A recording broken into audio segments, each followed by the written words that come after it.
Hello tribe, I'm here back with a little video.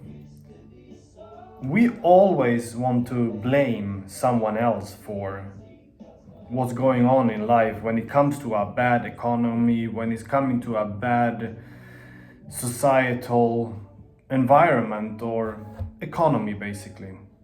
There's always going to be someone we want to blame. And throughout history we can see that if we look back, I mean, this can go back very, very far, but let's just keep it in somewhat of a modern age. During World War II, we knew that, or we know that there was a lot of blame on the Jews for being, there's always these slurs, there's always the words that coming back like they are filthy, they are dirty, they are cockroaches. It's very dehumanizing what happens when there is a financial crisis essentially. And that's from my experience what I see also now, but let's not go ahead too fast here.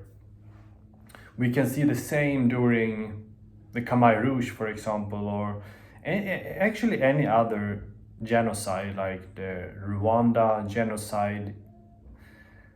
Forgot exactly when that was, but it's not that important, maybe in the 90s. But anyway, I digress. The Khmer Rouge, for example, during the mid-end of the 70s in Cambodia, where they also had a horrible ideology of trying to eliminate huge parts of the population simply because they were a threat against the regime's agenda to overthrow the current state and essentially being run by imperialism, Western ideology, and values influences. And what we saw from this was they eliminated so many intelligent people, as in terms of scholars, educated people, engineers, or even artists, and essentially capitalists and people with intelligence.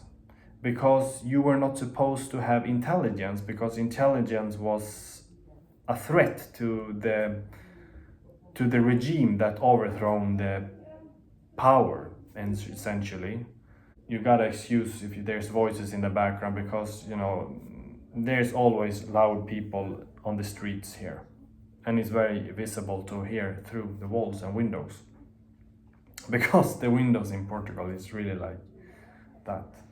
It's nothing. Yeah, that's the idea about communism essentially. You cannot have your own opinion, you cannot criticize the power, you cannot be critical to an order which is essentially rooted and based on complete egalitarianism or collectivism. And I can say that it doesn't matter which extreme ideology we're talking about here, because any collectivism ideology, any ideology rooted in collectivism, is essentially going to want you to adapt and adjust and not have your own free opinion. That is a threat. And we saw that in Sweden recently. We have somewhat of a free media outlet, your ability. I mean, it's the foundational law that you have the right for free speech and freedom of press. That is an essential foundational law that cannot be changed. And that's a cornerstone of democracy. If we want democracy, that rule can never be adjusted or stretched. We have freedom of speech, and do we have freedom of press? Then it's either yes or no. And what we did see here for a couple of weeks, or maybe last weekend actually, we saw a freedom news outlet, we can say. No, they have no support from the government, no taxpayer support, they have no press financial support that you should be able to have, but they don't, even though by now they are somewhat established. And they actually went to a place where there was going to be held a NATO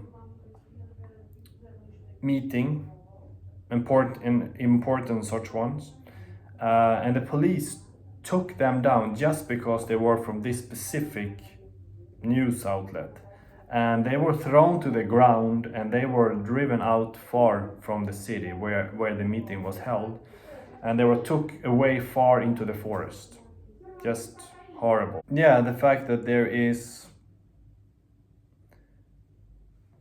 a large issue with immigration in Europe, as in people with such strong tradition and beliefs that is not necessarily compatible with what I'm saying here with democracy.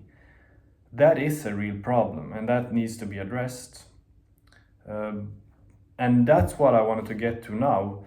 Like, because of the changing world order and a changing economy, you know, all of these things that we talk about so much and we hear it on news all the time, and how difficult it is with unemployment rate, difficult with it has a lot of effects, you know, it has a lot of connected effects in terms of like a low childbirth rate. People cannot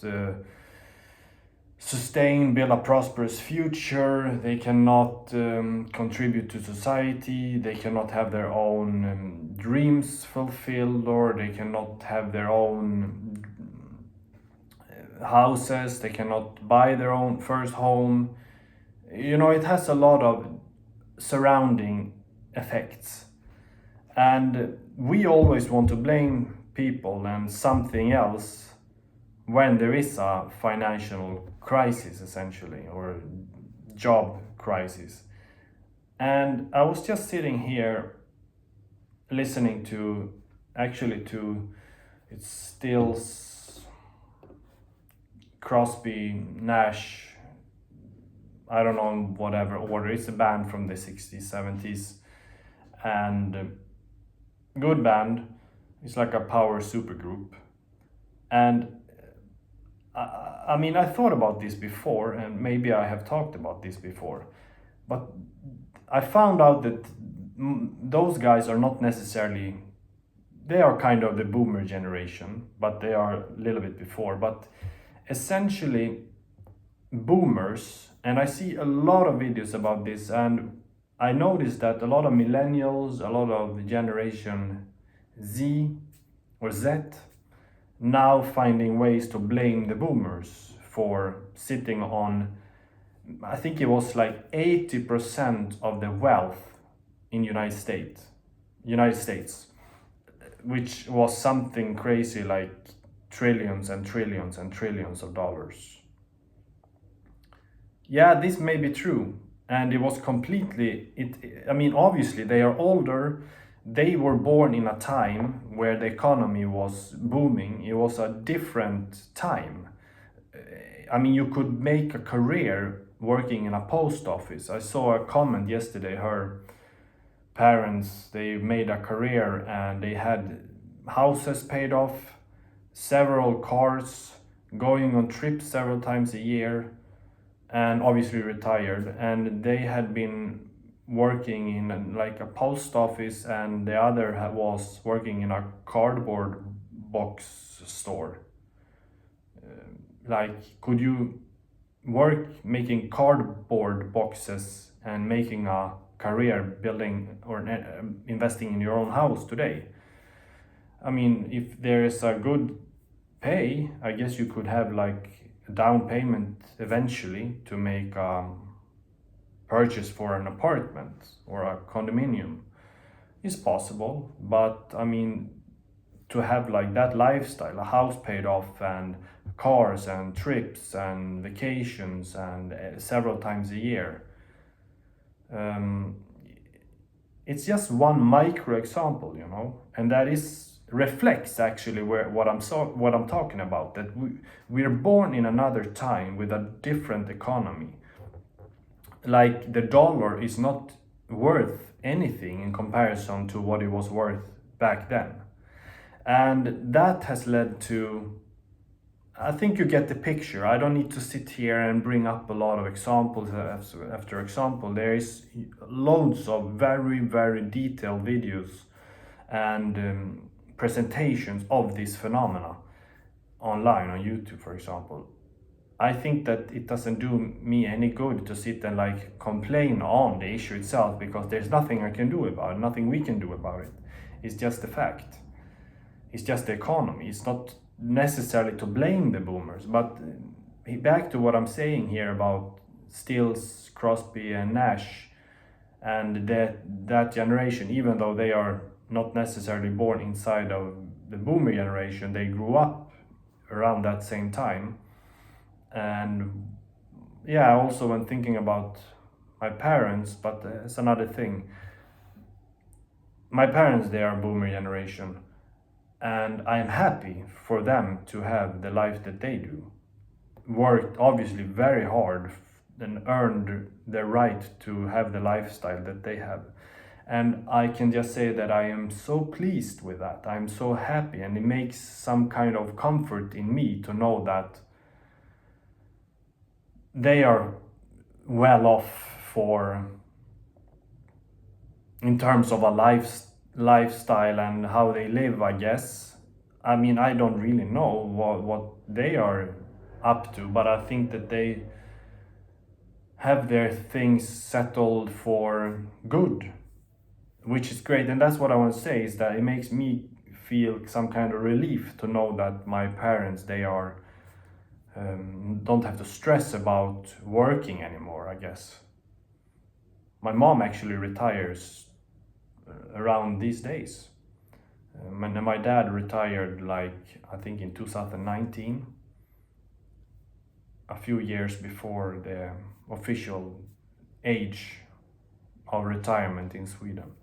But regardless, these people that grew up during, let's say the boomers grew up 60s, 70s, 80s. Yes, there was some kind of financial crisis here and there also. There was the Cold War, it was uncertainty. But it's funny to hear how these people, and you hear it in these videos, like how the mentality of the boomers taught us to live in a particular way that they didn't really live themselves. You know that the boomers generation, they are the generation that grew up with everything set up for them. They grew up to be hippies, or they grew up to be just partying and completely choosing one. Of course, they could literally screw up in a way, and like just I can just live this life that I want, but you gotta work hard, show up for work, and pull yourself up by the bootstraps, kind of mentality. And even if it was just like delivering mail, working in some kind of odd factory, like just really on the floor. Hard work, absolutely. I'm not saying anything against that.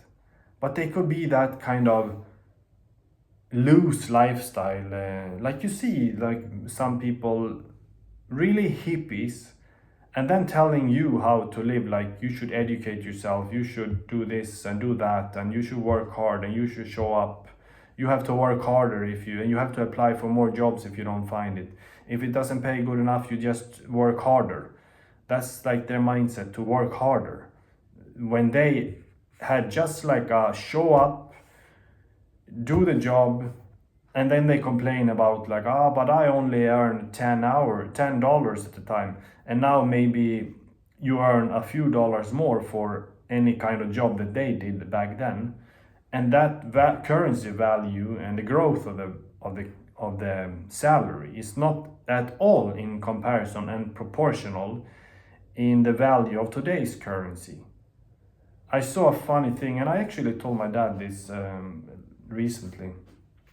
I saw this video about a woman who said, like, back in whatever age, whatever year, whatever decade, it was around maybe in the 80s, 90s, or early 2000s, one minimum salary could pay for, like, for without a problem, buy 2 pints of beer.